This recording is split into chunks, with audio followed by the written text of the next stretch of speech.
প্রয়াত ত্রিপুরার জনপ্রিয় বিধায়ক সুরজিৎ দত্ত শোকাহত ত্রিপুরার মুখ্যমন্ত্রী আজ রাষ্ট্রীয় শোক ঘোষণা।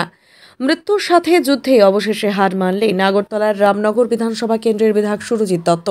রাত আনুমানিক 11:25 কলকাতার একটি বেসরকারি হাসপাতালে তিনি শেষ নিঃশ্বাস ত্যাগ করেছেন।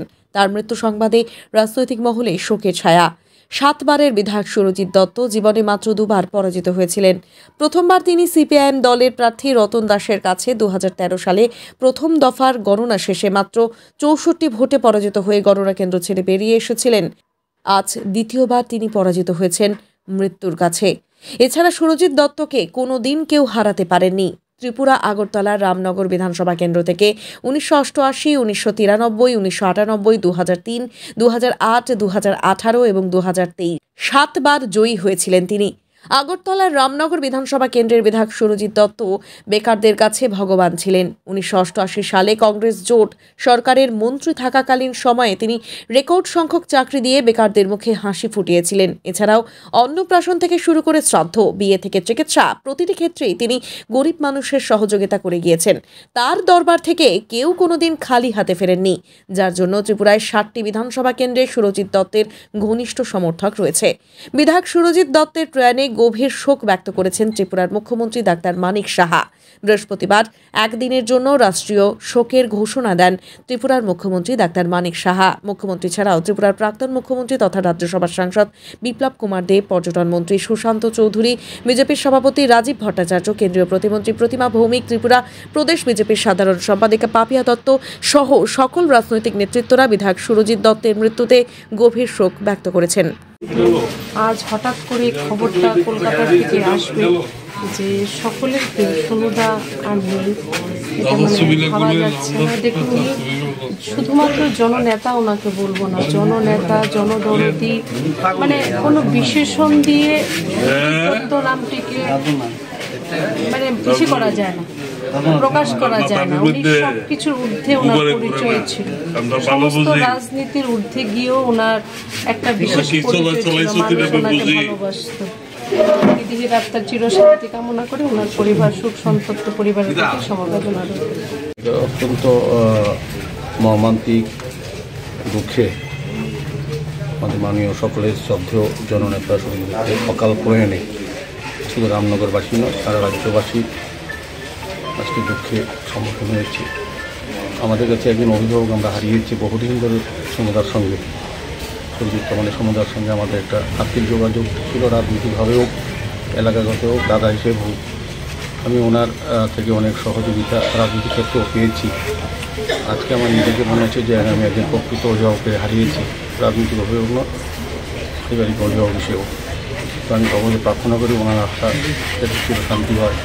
উনি সারা জীবন যতদিন উনি রাজনীতিতে ঢুকেছেন বা রাজনীতি করার আগে আমি দেখেছি যে উনি মানুষের জন্য অনেক কাজ করছেন।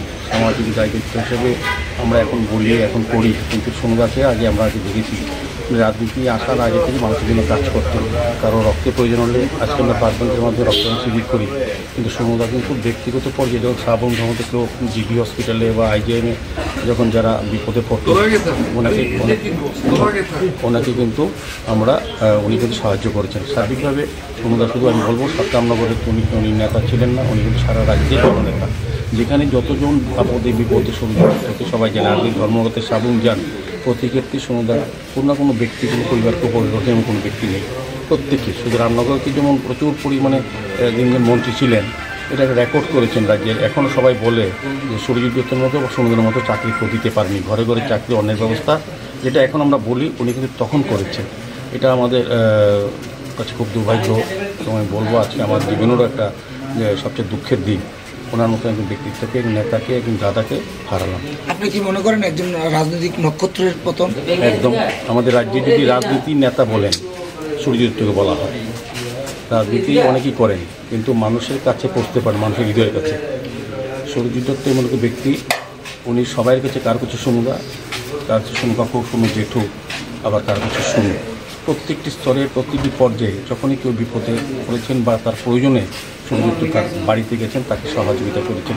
এটা ধর্মনগর লোক হোক, সাধারণ লোক হোক, বিলুনি হোক, অমরপুর হোক, আগরতলা, রামনগরে। গতকাল রাত্রি প্রায় আনুমানিক 11টা নাগাদ আমাদের যিনি এই ত্রিপুরা রাজ্যের একজন ব্যক্তিত্ব, রাজনৈতিক নক্ষত্র বিধায়ক সুরজিৎ দত্ত একটি বেসরকারি নার্সিংহোমে ওনার মৃত্যু হয়েছে। ওনার এই যে কাজ উনি করে গেছেন, আমি মনে করি সাত রামনগরের বাসীর এবং এই ত্রিপুরা রাজ্যেরও একটা অপূরণীয় ক্ষতি রাজনৈতিক মহলে হয়েছে। আমি ওনার প্রতি শ্রদ্ধাঞ্জলি নিবেদন করছি এবং ওনার পরিবারের সকল সদস্যদেরকে আমি সমবেদনা জ্ঞাপন করছি। আজকে ওনার মরদেহ আসবেন, আমরা শ্রদ্ধাঞ্জলি জানানোর জন্য প্রথমে সেক্রেটারিয়েট, তারপর অ্যাসেম্বলি, তারপর আমাদের পার্টি অফিসে আনা হবে, তার পরবর্তী সময়ে বাড়িতে নিয়ে যাওয়া হবে। পরে বাড়ি থেকে একটি শোভাযাত্রার মাধ্যমে ওনাকে শেষ শ্রদ্ধা জানিয়ে বটতলা মহাশ্মশানে ওনার শেষকৃত্য সম্পন্ন হবে। আমাদের এই রাজনৈতিক জীবনে একটা অপূরণীয় ক্ষতি হয়েছে। সুরজিৎ দত্ত যেভাবে মানে ভোলাভালাভাবে সকলের সঙ্গে যেভাবে মিশে উনি কাজ করতেন, সেটা চিরস্মরণীয় হয়ে থাকবে। তো এই অপূরণীয় ক্ষতি আমাদেরকে মর্মাহত করেছে। আমি আবারও ওনাকে শ্রদ্ধাঞ্জলি নিবেদন করছি, অর্পণ করছি এবং ওনার পরিবারের প্রতি আমি সমবেদনা জ্ঞাপন করছি।